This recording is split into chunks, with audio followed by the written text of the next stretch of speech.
qesit të zezë duhet të mbledhin disa veturina. Ne nuk duhet të përdorim shumë makinat, biçikletat ose përdorimi i mjeteve publike. Ne nuk duhet të përdorim shumë dritat e të kursim energji elektrike. Ne duhet të mbjellim sa më shumë pemë që ajri të jetë i pastër. Ne duhet të blejmë sa më pak produkte plastike.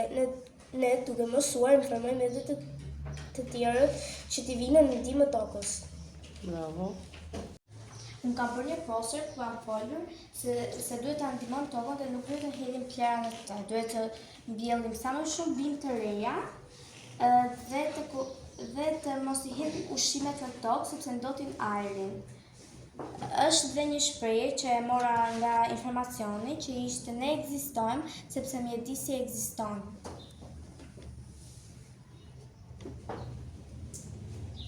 Të lumt. Ne nuk duhet të shpërdorim ushqim. Ne duhet pakësojmë konsumimin e detergjentit.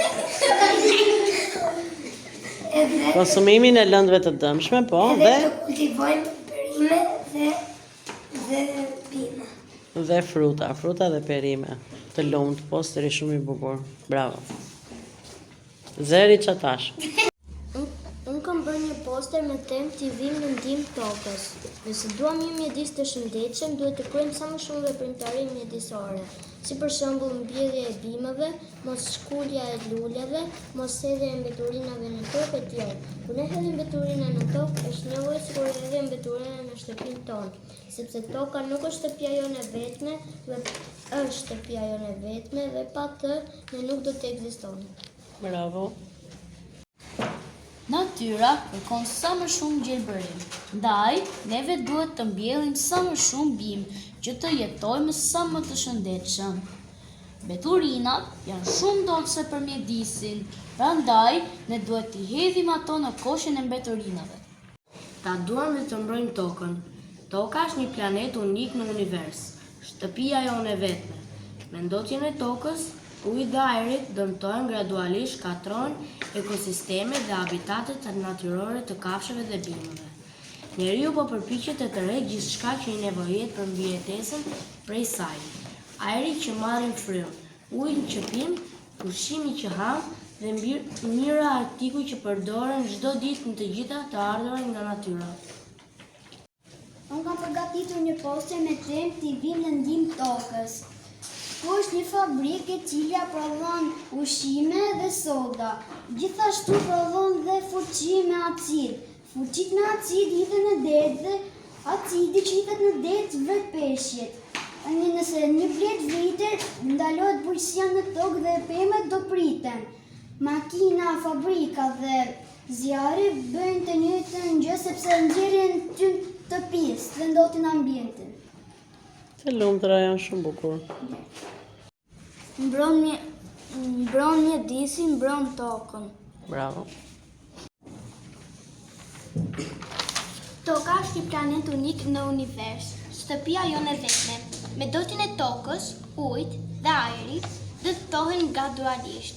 Shkakton ekosistemet dhe habitatet natyrore të kafshëve dhe bimëve.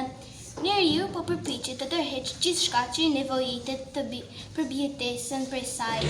Ajri që marrim frym, uji që pim, ushqimi që ham dhe mijë artikuj që përdoren çdo ditë të gjitha të ardhurat nga natyra.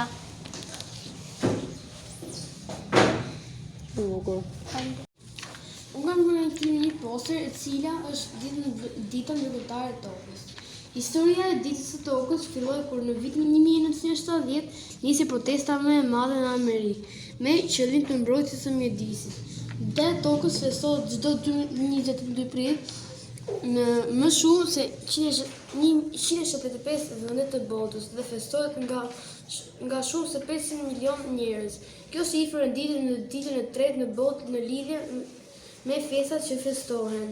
Dita e tokës është festuar fillimisht në SBA ose në ndër Shtetet e Bashkuara, në një shëtitje rreth qyteteve të tyre, duke bërë pastrimin e mbeturinave. Kjo festë që nga viti 1970 ka filluar të festohet në tërë botën si festë kombëtare e pastaj edhe ndërkombëtare.